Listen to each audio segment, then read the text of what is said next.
Most important question है, question पूछा गया है और इस बार अति संभावना है क्योंकि ये क्वेश्चन बहुत जो है दोस्तों 3-4 साल पहले पूछा गया है, तो इस बार हो सकता है ये क्वेश्चन पूछा जाए। तो दोस्तों ये जो सिजोफ्रेनिया है, ये जो पहला क्वेश्चन आप लोग यहाँ पे देख रहे हैं, जैसे कि जानते हैं कि विखंडित मानसिकता या दोस्तों सिजोफ्रेनिया को परिभाषित कीजिए। अगर आपके सामने क्वेश्चन पूछ देता है कि विखंडित मानसिकता क्या है, तो भी इसका अर्थ होता है सिजोफ्रेनिया ही। अगर आपसे सीधा पूछ दे कि सिजोफ्रेनिया क्या है, सिजोफ्रेनिया के चिन्ह और लक्षण क्या है और सिजोफ्रेनिया में नर्सिंग देखभाल कैसे किया जाएगा, तो लिखिए। तो दोस्तों ये क्वेश्चन बहुत फेवरेट है, 2 क्वेश्चन है, 2-3 ऐसे क्वेश्चन है साथियों जो कि एमपी में एग्जाम होता है सेकेंड ईयर का, तो काफ़ी फेवरेट है एमपी नर्सिंग काउंसिल को। ये क्वेश्चन बहुत बार पूछा गया है। पहला है दोस्तों ईसीटी के दोस्तों कार्य, ईसीटी के क्या क्या चीज़ें हैं, क्या उपयोग है, ये सारे चीज़ें पूछा जाता है। और दूसरा है सिजोफ्रेनिया के बारे में। तो ये 2 क्वेश्चन काफ़ी फेवरेट है, आप लोग देखिएगा, हो सकता है ये 2 में से कोई एक क्वेश्चन आ भी जाए। तो साथियों चलिए हम लोग यहाँ पे देखते हैं क्वेश्चन। तो दोस्तों सिजोफ्रेनिया के बारे में हर एक चीज़ देखना है, उसका कारण, लक्षण, नर्सिंग देखभाल सब देखना है। तो चलिए हम लोग यहाँ पे देखते हैं। साथियों उत्तर में यहाँ पे आंसर में है, कहता है विखंडित मानसिकता, जिसको हम लोग दोस्तों सिजोफ्रेनिया कहते हैं। साथियों जो विखंडित मानसिकता है, जो सिजोफ्रेनिया है, कहता है सिजोफ्रेनिया एक ऐसी मनोरोग की स्थिति है जिसके कारण सोचने व समझने की शक्ति में अनियमितता तथा मनोप्रेरक गतिविधियों में विकार पैदा हो जाता है। दोस्तों कहता है कि विखंडित मानसिकता जो सिजोफ्रेनिया है एक ऐसे मनोरोग है, मतलब एक ऐसे मनोरोग की स्थिति है, मतलब ऐसे आपके मानसिक प्रॉब्लम है जहाँ पे होता क्या है कि जिसके कारण दोस्तों सोचने और समझने का जो शक्ति है आपके अंदर, उसमें दोस्तों इरेगुलरिटी आ जाता है, मतलब अनियमितता आ जाता है। तथा दोस्तों जो मनोप्रेरक है, मतलब जो आपके मन को प्रेरक करता है, मोटिवेट करता है, उसके गतिविधियों में क्या होता है, विकार पैदा होता है, मतलब दोस्तों डिसऑर्डर पैदा होने लगता है।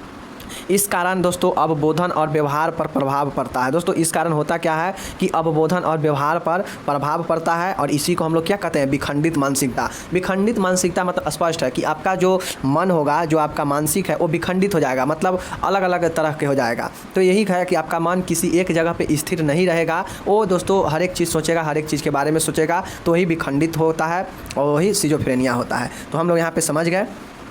अब दोस्तों ये जो मानसिक विखंडता है, जो सिजोफ्रेनिया, उसका क्या लक्षण और चिन्ह है, तो हम लोग चलिए देखते हैं सिम्टम एंड साइन। सबसे पहले हम लोग उसका परिभाषा देख लेते हैं, उसके बाद दोस्तों उसका हम लोग क्या देखते हैं, चिन्ह और लक्षण देखते हैं। अगर कारण पूछता है तो हम लोग उसका कारण देखते हैं। तो कारण तो पूछा नहीं है, तो इसलिए हम लोग यहाँ पे कारण नहीं देखेंगे। अगर कारण पूछता है तो सीधा डिफिनेशन के बाद पहले उसका कारण ढूंढते थे कि ये होता क्यों है, और उसके बाद जब कारण देख लेते तो कारण के बाद हम लोग देखते हैं कि इसका मानसिकता, मतलब जो लक्षण है वो कैसा दिखाई देगा इस बीमारी का। और जब हम लोग लक्षण देख लेते हैं तो उसके बाद आता है निदान। निदान में क्या क्या चीज़ से निदान इसको किया जाएगा, कौन से टेस्ट से किया जाएगा, वो लिखा जाता है उसमें। और उसके बाद दोस्तों जो नर्सिंग देखभाल होता है, जो देखभाल होता है, तो देखभाल में 2 तरीक़ों से होता है। अगर कोई ऐसा बीमारी है दोस्तों जहाँ पे अगर मेडिकल ट्रीटमेंट का ज़रूरत होगा डॉक्टर का, तो मेडिकल वाले में डॉक्टर उसको सहायता करेंगे अपने तरीके से, और दूसरा तरीका जो देखभाल का होगा वो नर्सिंग देखभाल करेगी अपने तरीक़ा से। तो ये चीज़ें होता है जो कि दोस्तों आपको सेकेंड ईयर में ज़्यादातर क्वेश्चन में इसी टाइप से क्वेश्चन पूछा जाएगा। तो आप लोग समझ लीजिए कि पहला स्टेप है परिभाषा उसका लिखिए, उसको समझा दीजिए।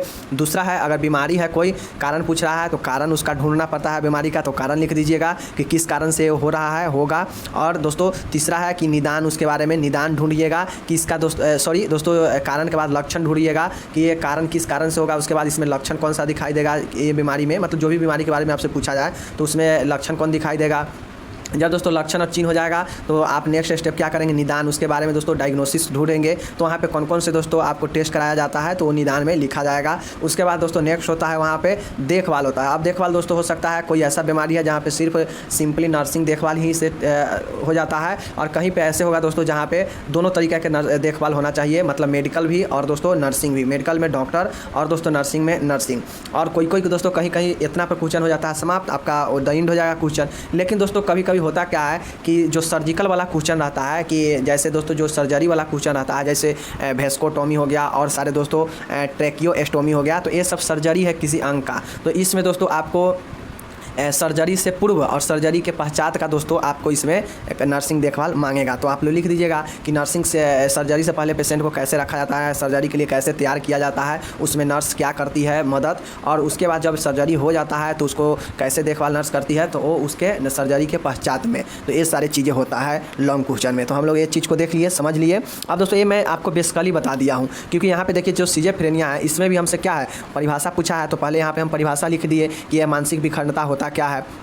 उसके बाद हमसे यहाँ पे पूछा गया है कि इसका चिन्ह और लक्षण लिखिए। अगर यहाँ पे कारण लिखा रहता चिन्ह और लक्षण से पहले, तो हम यहाँ पे क्या है, इस लक्षण के जगह पे हम लोग क्या लिखते, कारण लिखते, और फिर हम लोग लक्षण बाद में देखते। तो यही चीज़ है, यहाँ पे कारण वही पूछा है तो सीधा लक्षण पर चलते हैं।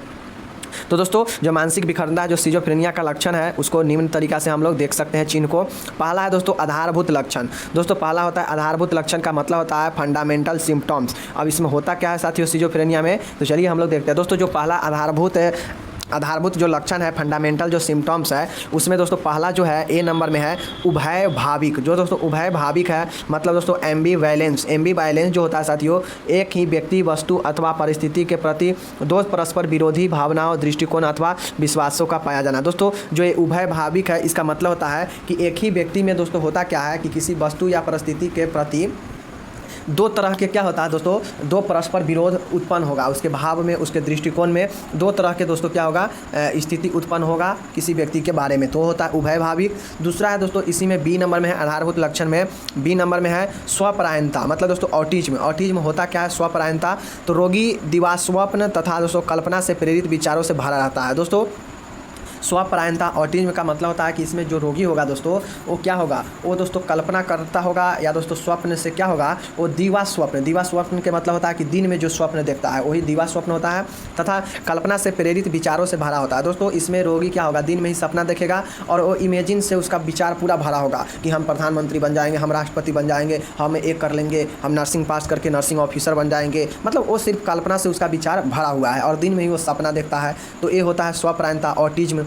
दोस्तों जो है वह बचपना दिखा सकता है, रोगी अपने आसपास घटने वाली घटनाओं से अप्रभावित रहता है। दोस्तों जो स्वपरायणता में होता क्या है कि जब स्वपरायणता प्रकार के दोस्तों जब क्या है मानसिक विखंडता होगा तो इसमें व्यक्ति होता क्या है कि दिन में ही सपना देखने लगेगा कि हम ये बन जाएंगे, वो बन जाएंगे, कल्पना से उसका दिमाग पूरा विचार भरा रहेगा इमेजिन से। और जो कल्पना आप लोग जानते हैं कि कल्पना ही रह जाता है, रियलिटी होता नहीं है। तो दोस्तों उसके बाद है कि इसमें बचपना दिखता है। इस प्रकार के स्वपरायणता मरीज में क्या होता है, बचपना दिखता है।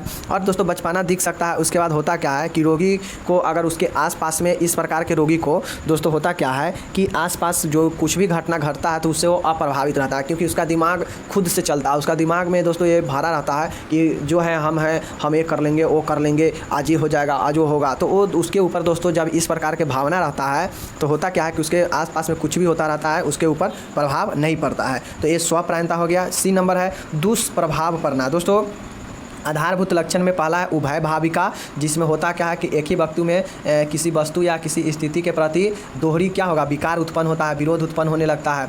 बी नंबर है स्वपरायणता जो कि अभी हम लोग देखे हैं। सी नंबर में दुष्प्रभाव पड़ना। दोस्तों दुष्प्रभाव पड़ना आधारभूत लक्षण में जो होगा वो दुष्प्रभाव पड़ना होगा इसका लक्षण, मतलब व्यक्ति पर दुष्प्रभाव पड़ना। इसमें होगा क्या कि रोगी का मूड अनुपयुक्त, भावहीन तथा कुंद होता है। इच्छा शक्ति की गणना व दैनिक क्रियाओं को पालन करने की इच्छा हो सकती है। दोस्तों दुष्प्रभाव में होता क्या है कि जो रोगी होगा उसके जो दिमाग होगा वो दोस्तों भावहीन हो जाएगा, उसके अंदर कोई दोस्तों इंटरेस्ट नहीं बचेगा, उसके अंदर जो कुंद होगा दोस्तों वो कुंद हो जाता है। इच्छा शक्ति उसका जो है तथा जो दैनिक क्रियाओं का जो पालन है उसके करने का इच्छा दोस्तों उसके अंदर जागृत हो सकता है।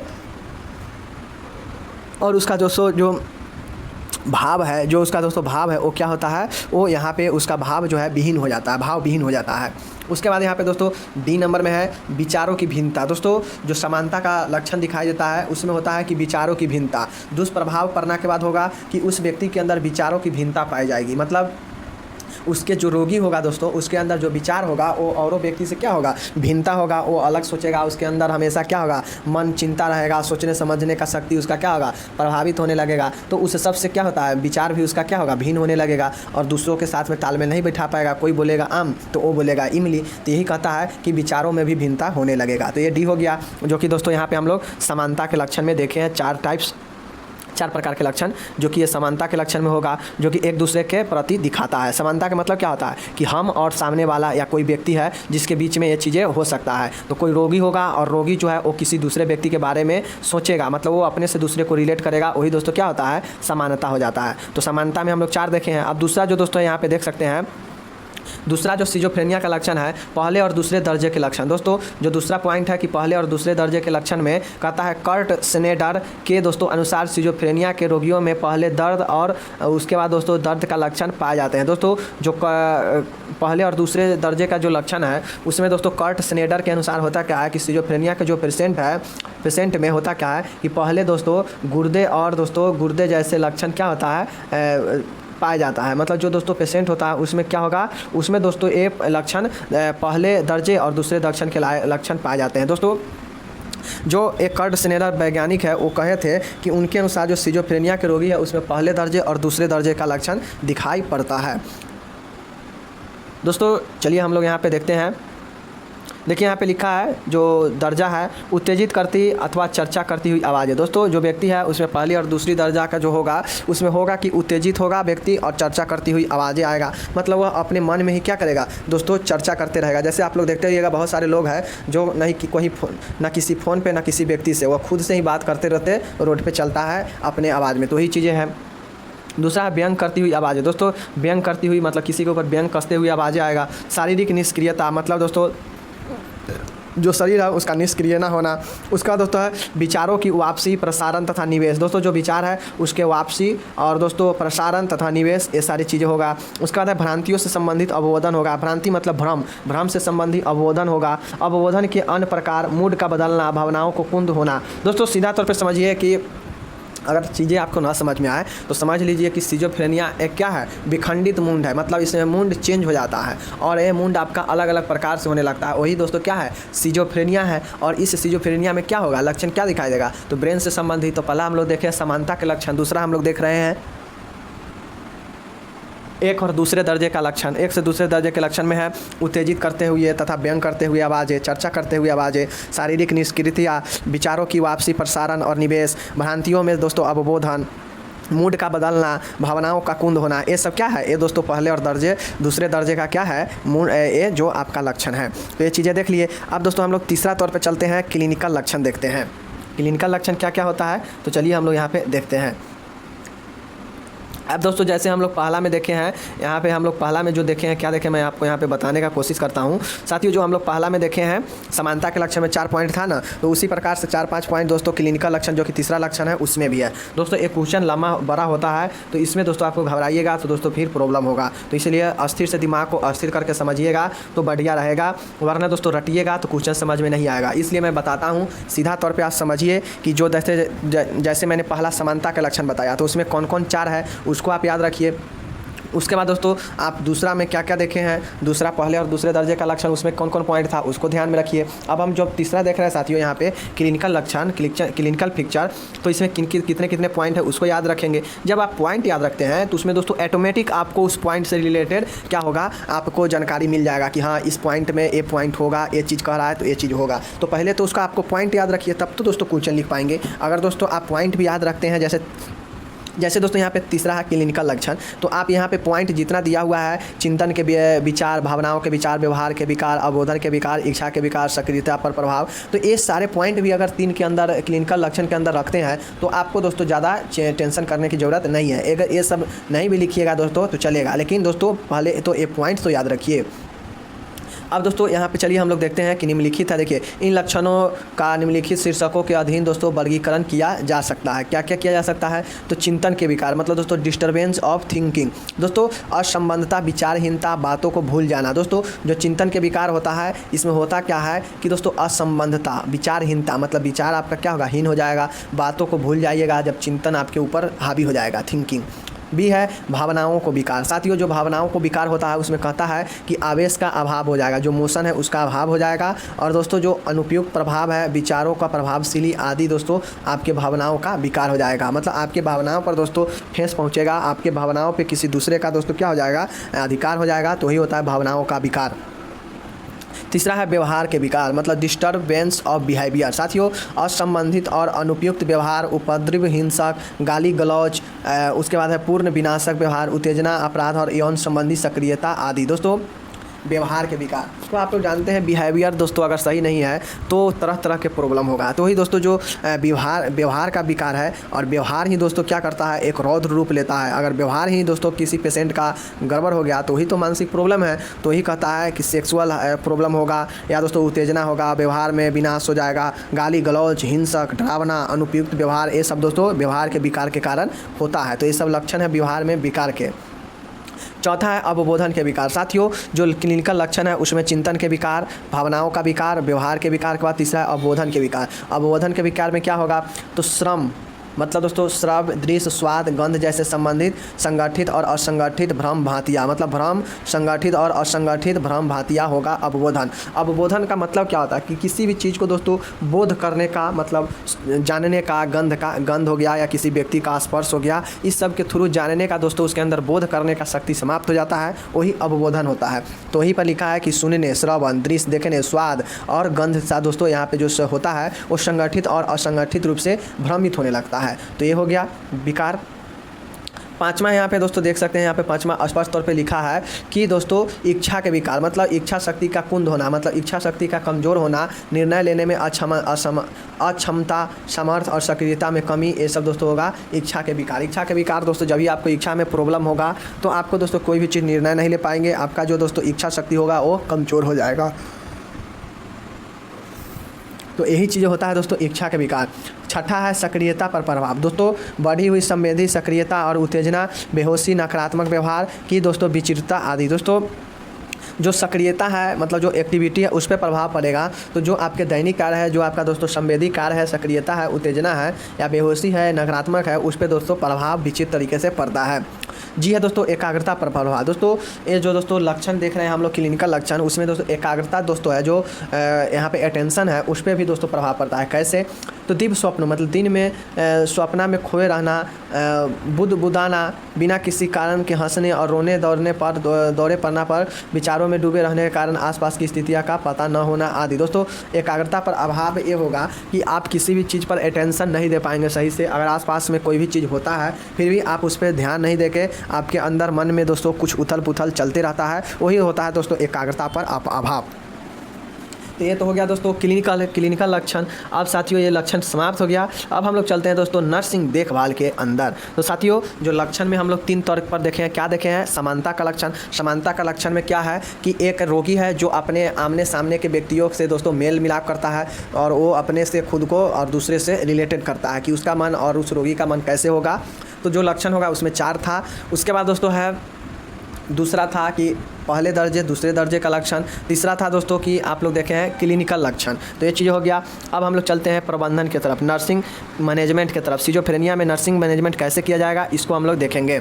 तो दोस्तों इधर है डायग्नोसिस और इधर है नर्सिंग हस्तक्षेप, मतलब नर्सिंग इंटरवेंशन और इधर नर्सिंग डायग्नोसिस। तो चलिए हम लोग देखते हैं। पहला दोस्तों बदलते हुए विचार, मतलब भ्रांतियाँ। दोस्तों भ्रांतियाँ का मतलब ही होता है कि आपके मन में अलग अलग प्रकार के दोस्तों भ्रम पैदा होगा, विचार पैदा होगा, और वही होता है भ्रांतियाँ, मतलब बदले हुए विचार।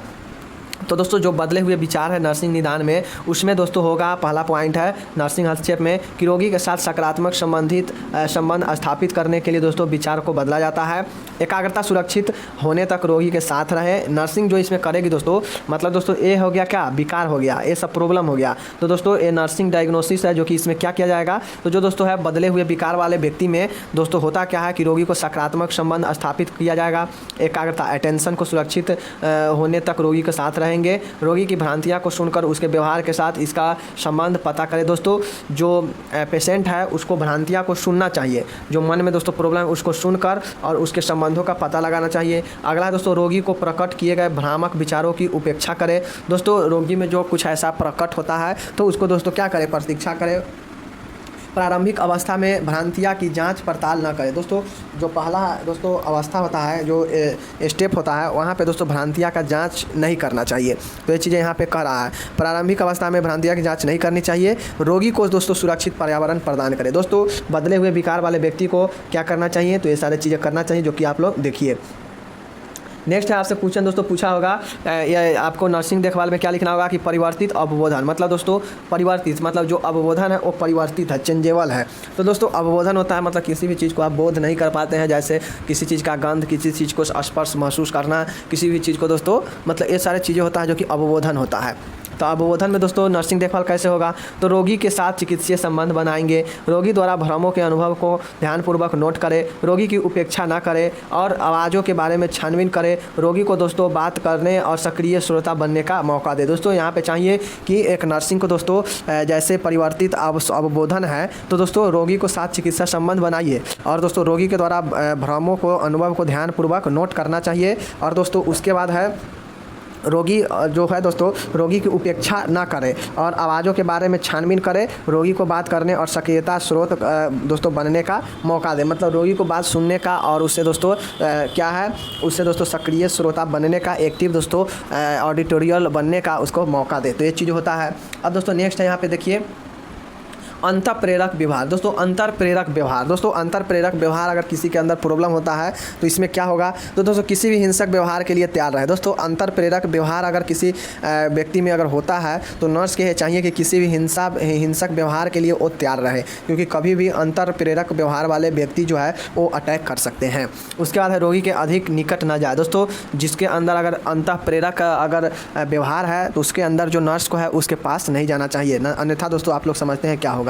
उसके बाद दोस्तों रोगी को तनाव हटाने के लिए उसका ध्यान किसी दूसरी ओर लगाना चाहिए, रोगी को व्यवहार की सीमाएं निश्चित करें, रोगी को सुरक्षित पर्यावरण प्रदान करें। यानी दोस्तों सीधा समझिए कि जो अंतः प्रेरक व्यवहार मतलब अंदर के जो मोटिवेशनल बिहेवियर है उसमें दोस्तों होता क्या है कि ये जो है नर्सिंग देखभाल ये अच्छे से किया जाएगा, क्योंकि ये थोड़ा खतरनाक होता है और इसमें जो दोस्तों होता है रोगी को अधिक निकट नहीं जाना चाहिए और किसी भी हिंसक के लिए हमेशा तैयार रहना चाहिए और दोस्तों रोगी की व्यवहार का सीमाएँ निश्चित कर देना चाहिए, रोगी को सुरक्षित पर्यावरण प्रदान कर देना चाहिए। तो ये सारे दोस्तों यहाँ पर पॉइंट हो गया अंतः प्रेरक व्यवहार में। अगर आपसे पूछेगा कि उपचारात्मक आदेशों को न मानना, दोस्तों जो उपचारात्मक आदेश है उसको नहीं माना जाएगा तो फिर क्या होगा, तो चलिए हम लोग देखते हैं।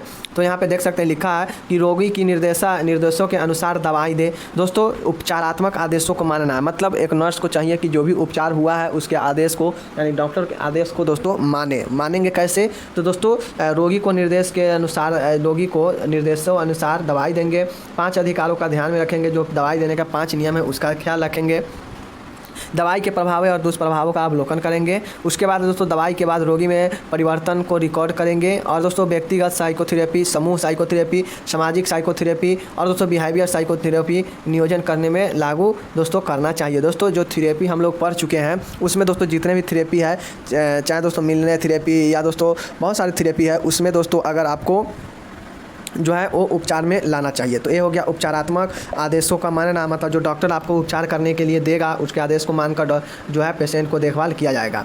अब दोस्तों यहाँ पे क्वेश्चन आपसे पूछाएगा कि भोजन करने से इनकार। दोस्तों ऐसे पेशेंट में होता क्या है, सिजोफ्रेनिया वाले पेशेंट में, विखंडित वाले पेशेंट में अगर दोस्तों उनको भोजन करने से इनकार कोई पेशेंट करता है तो उसको कैसे नर्स देखभाल करेगी। तो दोस्तों रोगी की भोजन ट्रॉली के पास आकर लेने दे। दोस्तों रोगी को चाहिए कि भोजन जो है ट्रॉली के पास आकर लेने दे। रोगी को पसंद के अनुसार भोजन देते समय पौष्टिक का ध्यान रखें। दोस्तों ये ध्यान रखें कि अगर रोगी के मन का भोजन दे रहे हैं तो उसके पोषक तत्व है वो सही है या नहीं है। नेक्स्ट है यदि भोजन रोगी के घर से आया हो तो पहले उसके परिजनों को दोस्तों क्या करना चाहिए, दोस्तों अगर पेशेंट के घर से दोस्तों जो भोजन आया है तो पहले उसके परिजनों को चखने के लिए कहे, क्योंकि हो सकता है दोस्तों उसका बदला आपको ले ले और उसमें कुछ गलत चीज़ें दे दे। उसके बाद दोस्तों निश्चित करें कि रोगी का पर्याप्त भोजन कर लिया। दोस्तों ये निश्चित करना चाहिए कि जो दोस्तों पेशेंट है भोजन करने से इनकार करने वाले उनको ध्यान रखना चाहिए कि पेशेंट हमेशा जो है वो पर्याप्त मात्रा में भोजन कर लिया है। उसके बाद ये भी ध्यान रखें कि रोगी के भार का रिकॉर्ड रखें। दोस्तों जो आप शुरू में इसको दिए थे ट्रीटमेंट उसको दोस्तों अगर आप रिकॉर्ड रख रहे हैं भार में तो धीरे धीरे क्या होगा दोस्तों अंत में पता चलता है। तो यही चीज़ें हैं दोस्तों, निश्चित क्या है भार के रिकॉर्ड रखते रहे रोगी को और निश्चित दोस्तों है पर्याप्त भोजन लिया है या नहीं लिया है इस पर ध्यान दें। तो यही होता है 5वां भोजन करने से इनकार करना।